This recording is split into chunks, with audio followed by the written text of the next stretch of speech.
Hi friends, welcome to Sandhya Prakash life style Tamil. இன்றைக்கி நம்ம சேனலில் அதாவது நம்மளோட பிளேலிஸ்ட் போய் பார்த்தீங்கன்னா மெஹந்தி வீடியோஸும் கொடுத்துருப்பேன், டெய்லரிங் வீடியோஸும் கொடுத்துருப்பேன். இது ரெண்டில் நான் எது கற்றுக்கிட்டேன், எனக்கு இதிலேருந்து ஏர்னிங்ஸ் வருதா அப்படிங்கிறத பற்றி தான் இன்றைக்கி உங்ககிட்ட ஷேர் பண்ணிக்க போகிறேன். இதில் ஏன் இந்த விஷயத்தை நான் உங்ககிட்ட ஷேர் பண்ணிக்கிறேன் அப்படின்னு பார்த்தீங்கன்னா, என்னை போல் உள்ள இல்லத்தரசிகளுக்கு யாராவது ஒருத்தங்களுக்கு இந்த விஷயம் யூஸ்ஃபுல்லாக இருக்கும் அப்படின்றதுக்காக மட்டும்தான் நான் ஷேர் பண்ணிக்கிறேன். ஓகே, இப்போ வாங்க வீடியோக்குள்ளே போகலாம். டெய்லரிங் பற்றி பேசுவோம். டெய்லரிங் வந்து பிஃபோர் மேரேஜ், அதாவது மேரேஜுக்கு முன்னாடி நான் டெய்லரிங் கற்றுக்கிட்டேன். எப்படின்னு பார்த்தீங்கன்னா, அப்போல்லாம் மந்த்லி 100, 250 இப்படி தான் ஃபீஸ் இருக்கும். இப்போ மாதிரி 15 டேஸ்க்கு கோர்ஸ் மாதிரி, அதாவது கம்ப்யூட்டர் கோர்ஸ் மாதிரி 15 டேஸ்க்கு இவ்வளோ அமௌண்ட்டு பே பண்ணணும் அந்த மாதிரி எல்லாம் அப்போ இல்லை. மந்த்லி இவ்வளோ டியூஷன் ஃபீஸ் மாதிரி இப்படி தான் போயிட்டு இருந்துச்சு அப்போல்லாம். அப்படி நான் வந்து 250 மந்த்லி 250 கொடுத்து நான் கற்றுக்கிட்டேன் டெய்லரிங். எப்படி அப்போல்லாம் பார்த்தீங்கன்னா, இப்போ வந்து ப்ளவுஸுக்கு தனியாக ஒரு 15 டேஸ்னால் 15 டேஸ் ப்ளவுஸ் கோர்ஸு இந்த மாதிரி தனித்தனியாக எல்லாம் இருக்குது. ஆனால் அப்போ அப்படி இல்லை. ப்ராப்பராக ஃபஸ்ட்டு கர்ச்சீஃப், அதுக்கப்புறம் இன்னர், அதுக்கப்புறம் ஷிம்மிஸ், அப்புறம் பெட்டிக்கோட், அதுக்கப்புறம் ப்ளவுஸ், அப்புறமா தான் சுடி, இப்படி 1 by 1 தான் கற்றுக்க முடியும். அதில் பார்த்தீங்கன்னா அப்படி 1 by 1 நான் கற்றுக்கிட்டதில் ப்ளவுஸ் வரைக்கும் வந்துட்டேன். அப்போல்லாம் பார்த்தீங்கன்னா ஒரு பேட்சுக்கு 10 பேர் 15 பேர் கூட இருப்பாங்க. அவங்கக்கிட்ட சொல்லி கொடுக்குறவங்க கிட்ட பார்த்தீங்கன்னா 2 மிஷின் தான் இருக்கும். அந்த 2 மிஷினில் நமக்கு டைமிங் பார்த்தீங்கன்னா ஒரு 1 hour 1.5 hour இப்படி தான் இருக்கும். அந்த டைமிங்குள்ளே அந்த 10-15 பேரும் அந்த 2 மிஷின் தான் யூஸ் பண்ணிக்கணும். அப்படி இருக்கும்போது பார்த்தீங்கன்னா நம்மளுக்கு ஸ்டிச் பண்ணுறதுக்கு உண்டான டைமிங் கிடைக்காது. அப்படி கற்றுக்கிட்டது ஒரு 6 மாதம் ப்ளவுஸ் வரைக்கும் வந்து ஸ்டாப் பண்ணதுக்கு ரீசனே அதுதான்.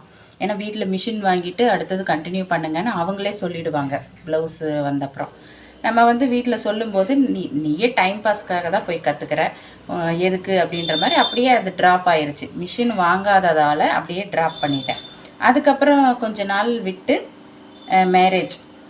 இப்போது ஆஃப்டர் மேரேஜ் பார்த்திங்கன்னா, நான் மேரேஜ் பண்ணிட்டு வந்து இந்த ஊரில் வந்து அப்போது அந்த டைமிங்கில் மகளிர் குழு இந்த மாதிரி ஒரு அமைப்புகளெல்லாம் வந்து டெய்லரிங் கிளாஸ் ஃப்ரீயாக லேடிஸ்க்கு வந்து கற்றுக் கொடுத்துட்ருந்தாங்க. அப்படி ஒரு அமைப்பில் வந்து சரி நம்ம வீட்டில் தானே இருக்கோம் அப்படின்றதால நான் ஜாயின் பண்ணேன். அது ஒரு 20 டேஸ் கோர்ஸு தான். ஸ்டைஃபண்டோடு கற்றுக் கொடுத்தாங்க. அதாவது நம்ம ஃபீஸ் கட்ட தேவையில்லை, அவங்க நமக்கு ஸ்டைஃபண்ட் கொடுப்பாங்க. நம்ம ரொம்ப நாள் கழித்து ஸ்டிச் பண்ண ஆரம்பிக்கும் போது நம்ம அந்த 20 டேஸில் அது ஃப்ரீயாக சொல்லி கொடுக்குறதுல என்ன கற்றுக்க முடியும் அப்படின்னு உங்களுக்கே தெரியும். ஜஸ்ட்டு மிஷினு ரொம்ப நாள் கழித்து மிஷினை பார்த்துருக்கோம், மிஷினை ஸ்டிச் பண்ண அந்த அதாவது பெடல் பண்ணேன், அவ்வளோதான். அது மட்டும்தான் கற்றுக்க முடிஞ்சிச்சு அந்த 20 டேஸ்க்குள்ளே. ஓகே, அது ஒரு நமக்கு வந்து ரொம்ப நாள் கழித்து அந்த மிஷினை பெடல் பண்ணுறதுக்கு ஒரு சான்ஸ் கிடச்சிச்சு இல்லைங்களா? அவ்வளோதான். அந்த 20 டேஸில் அவ்வளோதான், ட்ராப் பண்ணியாச்சு. அப்படியே வந்துட்டு ரொம்ப நாள் ஆயிடுச்சு. அந்த மிஷினு டெய்லரிங் நம்ம கற்றுக்கிட்டோங்கிற ஒரு தாட்டே என்னை விட்டு போயிடுச்சு. எனக்கு டெய்லரிங் தெரியும், ஸ்டிச்சிங் தெரியுங்கிற எண்ணமே எனக்கு மறந்தே போயிடுச்சு. அப்புறம் பார்த்திங்கன்னா பேபிஸ் பிறந்தாங்க. பேபிஸ் பார்த்துட்டு அவங்க எல்லாம் இப்போ ஸ்கூலுக்கு போனதுக்கப்புறம் நம்ம லோன்லியாக இருப்போம் பார்த்திங்களா? அப்போ தான் வந்துட்டு நம்ம தனியாக இருக்கும்போது தான் நம்ம ஏதாவது கற்றுக்கணும் அப்படிங்கிற ஒரு இன்ட்ரெஸ்ட் வந்துச்சு. அது கூட பார்த்திங்கன்னா யூடியூப், இன்ஸ்டாகிராம் பார்த்துட்டு இருக்கும்போது தான் எனக்கு இந்த மாதிரி ஒரு ஐடியாவே வந்துச்சு. ஓகே அப்படின்னு சொல்லி இப்போவுமே பார்த்திங்கன்னா டெய்லரிங் கற்றுக்கிட்டா நான் யோசித்தேன். இப்போவுமே நம்ம ஆன்லைன் கிளாஸ் இப்படி பே பண்ணி கற்றுக்கிட்டாலுமே நம்ம மிஷின் வாங்கி யூஸ் பண்ணாமல் இருந்தால் அது வேஸ்ட்டு தான் அப்படின்னு சொல்லி அந்த ஐடியாவையும் அப்படியே ட்ராப் பண்ணிட்டேன். அதுக்கப்புறம் சரி, அடுத்தது என்ன பண்ணலாம், நம்ம லோன்லினஸ் போகிறதுக்கு என்ன பண்ணலாம் அப்படின்னு திங்க் பண்ணும்போது தான் மெஹந்தி என் கண்ணுக்கு பட்டுச்சு. அப்படி மெஹந்தி வந்து ஆன்லைனில் பே பண்ணி தான் கற்றுக்கிட்டேன், ப்ராப்பராக பே பண்ணி தான் கற்றுக்கிட்டேன். அது ஒரு 3 months கோர்ஸு நான் கற்றுக்கிட்டேன். அதில் பார்த்திங்கன்னா எனக்கு 3 months கோர்ஸ் முடித்து சர்டிஃபிகேட்டே வந்துருச்சு. பாருங்கள், என்னோடய நேமோடைய அந்த சர்டிஃபிகேட் இருக்குது. அதாவது செல்ஃபி கேமரான்றதுனால உங்களுக்கு தலைகீழ தெரியும்னு நினைக்கிறேன். பி சந்தியா பி அப்படின்னு இருக்கிறது என்னோட நேமோடையே வந்துருச்சு. ஓகே, இப்போ உங்களுக்கு கிளியர் ஆகிருக்குன்னு நினைக்கிறேன். மெஹந்தி வந்து சர்டிஃபிகேட்டோடையே நான் கற்றுக்கிட்டேன். ஏன்னா ப்ராக்டிஸ் பண்ண தான் நமக்கு ப்ராப்பராக நல்லா நீட்டாக வரும்.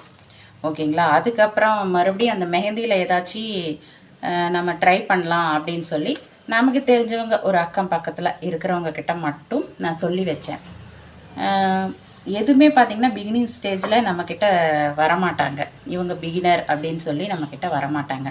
அது போல தான் எனக்கும் வந்து எந்த ஒரு ஆர்டரும் வந்ததில்லை. அதுக்காக நெக்ஸ்ட்டு ஸ்டேஜ் சரி ஓகே நமக்கு வரப்போ வரட்டும் அப்படின்னு சொல்லி நான் வெயிட் பண்ணேன். அதுக்கப்புறம் பார்த்திங்கன்னா அப்படியே அதே போல தான் டெய்லரிங்கும் அதே போல் தான். சரி நம்ம மிஷின் வாங்கிட்டு கற்றுக்கலாம், ஏதோ நமக்கு வீட்டுக்கையாச்சும் யூஸ் பண்ணிக்கலாம் அப்படிங்கிற ஒரு மைண்ட் செட்டில் தான் நான் மிஷினே வாங்கினேன். அந்த மிஷினே கூட நான் வாங்கியிருக்க மாட்டேன். அது நான் ரெகுலராக ஒருத்தர்கிட்ட ப்ளவுஸ் தைப்பேன். அவங்க தான் எனக்கு சொன்னாங்க, நீ மிஷின் வாங்கிட்டீன்னா நான் கூட உனக்கு ஸ்டிச்சிங் ஆர்டர் இந்த மாதிரி எடுத்து தரேன் அப்படின்னு சொன்னாங்க. ஆனால் அவங்க வந்து இது வரைக்கும் வந்து மிஷினை கூட எப்படி இருக்குதுன்னு பார்த்ததில்ல. மிஷின் வாங்கி ரொம்ப நாள் ஆயிடுச்சு. அவங்க மிஷின் எப்படி இருக்குதுன்னு கூட வந்து பார்த்ததில்ல. இட்ஸ் ஓகே, பரவாயில்ல. அவங்க பண்ணினது நல்ல விஷயந்தான். நம்ம அவங்கள யாரையுமே நம்ம குறை சொல்லக்கூடாது. அவங்க பண்ணது நல்ல விஷயந்தானே நமக்கு நடந்திருக்கு, கெட்டது எதுவும் நடக்கலை. அதுக்கப்புறம் நானாகவே வந்துட்டு சரி நம்ம மிஷின் வாங்கிட்டோம், நம்ம கற்றுக்கலாம் அப்படின்னு சொல்லி ஆன்லைனில் பே பண்ணி நான் கற்றுக்கிட்டேன். ஏற்கனவே நான் கற்று வச்சுருந்தது எல்லாமே எனக்கு யூஸ்ஃபுல்லாக இருந்துச்சு. உண்மையாகவேங்க நம்ம ஒரு விஷயம் கற்றுக்கிட்டு இருக்கிறோம் அப்படின்னா எவ்வளோ நாள் ஆனாலும் மறுபடியும் அதை கண்டினியூ பண்ணணும்னு நம்ம இன்ட்ரெஸ்ட்டாக இறங்கும்போது கண்டிப்பாக நமக்கு அந்த விஷயம் திரும்ப ஞாபகத்துக்கு வரும். நம்ம சக்ஸஸ்ஃபுல்லாக கற்றுக்க முடியும் அப்படின்னு சொல்லி நான் கற்றுக்கிட்டதோடு சரிங்க. அதுக்கப்புறம் பார்த்திங்கன்னா எனக்கு அதுலேயுமே எந்த ஒரு ஆர்டரும் வர்றது கிடையாது, இன்கம் கிடையாது. டெய்லரிங்கில் பார்த்திங்கன்னா ஆல்ட்ரு இந்த மாதிரி பண்ணினதில் எனக்கு நான் பண்ணியிருக்கேன், சுத்தமாகவே வரல அப்படின்னு நான் சொல்ல முடியாது. அந்த மாதிரி நம்ம இருக்கிற இடம் சூழ்நிலைக்கு தகுந்த மாதிரி தானேங்க எல்லாமே நடக்கும். நான் யாரையும் குறை சொல்கிறதுக்காக சொல்லலை. நான் ஒரு வேளை நான் கூட வந்து முயற்சி அதிகமாக பண்ணாமல் விட்டுருக்கலாம். முயற்சி இன்னுமே எனக்கு அதில் நல்லா இறங்கி, அதாவது விடாமுயற்சியாக நான் எப்படி கற்றுக்கிட்டனோ அதே போல் அதில் நல்லா இறங்கி ஒர்க் பண்ணியிருக்கணும். இன்னும் எனக்கு வந்து முயற்சி பத்தாமல் இருந்திருக்கலாம், நிறைய வாய்ப்புகளை வந்து உருவாக்க தெரியாமல் இருந்திருக்கலாம். அதனால தான் இந்த விஷயத்தை நான் உங்ககிட்ட ஷேர் பண்ணிக்கிறேன். என்னை போலவே அதே தாட்டில் இருக்கிற யாராச்சும் ஒரு லேடிஸ் இருந்தீங்கன்னா கூட நீங்கள் கற்றுக்கிற விஷயத்த முயற்சி பண்ணுறதுக்கு தயங்காதீங்க. ஒன்றும் இல்லை, இப்போ எக்ஸாம்பிளுக்கு இந்த சேனலவே எடுத்துட்டிங்கன்னா நிறைய பேர் வந்துட்டு தெரிஞ்சவங்க நமக்கு பின்னாடி தான் பேசுகிறாங்கன்னு நான் கேள்விப்பட்டேன். பரவாயில்ல, அது அவங்களோட வேலை, அவங்க பேசட்டும். ஒரு கஷ்டம் அப்படின்னு வரப்ப யாரும் வந்து ஹெல்ப் பண்ண போகிறதில்ல. நமக்கு கற்றுக்கிட்டோம் அப்படிங்கிறதுக்காக இந்தாங்க நான் வாய்ப்பு கொடுக்குறேன்னு சொல்லி யாரும் வந்து நமக்கு வாய்ப்பு தரப்போகிறதும் இல்லை. நம்மளோட ஃபேமிலி சப்போர்ட் வேணும். ஃபஸ்ட்டு மெயினான விஷயம் ஃபேமிலி சப்போர்ட் வேணும். அந்த ஃபேமிலி சப்போர்ட் இல்லை அப்படின்னா ஒன்றுமே பண்ண முடியாதுங்க. உண்மை அதுதான். ஃபேமிலி சப்போர்ட் இல்லாமல் நம்ம எதுவுமே பண்ண முடியாது. ஓகே ஃப்ரெண்ட்ஸ், என்னை பற்றின சில விஷயங்களை உங்ககிட்ட நான் ஷேர் பண்ணினதுக்கு எனக்கு ரொம்பவுமே மகிழ்ச்சி. இந்த விஷயமெல்லாம் வந்து யாராவது ஒரு இல்லத்தரசிக்கு யூஸ்ஃபுல்லாக இருந்தாலும் எனக்கு சந்தோஷந்தான். அது மட்டும் இல்லை ஃப்ரெண்ட்ஸ், நான் கற்றுக்கிட்ட சில விஷயங்களை வச்சு உங்ககிட்ட ஷேர் பண்ணியிருக்கேன்.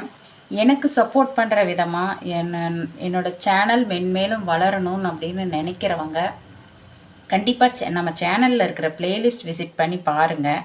அது மட்டும் இல்லைங்க, ஷார்ட்ஸ் வீடியோவில் ஃபன்னும் வேணும், லைஃப்பில் வந்து ஃபன்னும் வேணும் இல்லைங்களா? அதனால் காமெடி வீடியோஸும் நான் கொடுத்துட்ருக்கேன். கண்டிப்பாக விசிட் பண்ணி பாருங்கள்.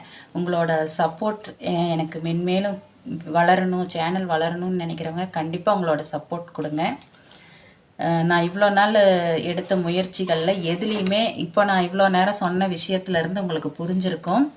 நான் எதுலேயுமே இன்னும் வெற்றி அடையலை, அதுதாங்க உண்மை. அதுக்காக நான் என் முயற்சியை நான் கைவிடலை, விடாமுயற்சியாக நான் தொடர்ந்து முயற்சி பண்ணிக்கிட்டே தான் இருக்கேன். அதே போல் நீங்களும் உங்கள் முயற்சியை கைவிடக்கூடாது அப்படிங்கிறக்காக தான் நான் இந்த விஷயத்தை ஷேர் பண்ணிக்கிறேன். என்னோட இந்த முயற்சி வெற்றி அடையணும் அப்படின்னு நினைக்கிறவங்க நம்ம சேனலில் உள்ள பிளேலிஸ்ட்டில் உள்ள வீடியோஸை போய் பாருங்கள். பார்த்துட்டு உங்களுக்கு பிடிச்சிருந்தா நம்ம சேனலை சப்ஸ்கிரைப் பண்ணி பெல் ஐக்கான் கிளிக் பண்ணிக்கோங்க. ஓகே ஃப்ரெண்ட்ஸ், எனக்கு சப்போர்ட் பண்ணுற எல்லா நல்ல உள்ளங்களுக்கும் ரொம்ப ரொம்ப ரொம்ப நன்றி. தேங்க்யூ ஃப்ரெண்ட்ஸ், தேங்க்ஸ் ஃபார் வாட்சிங்.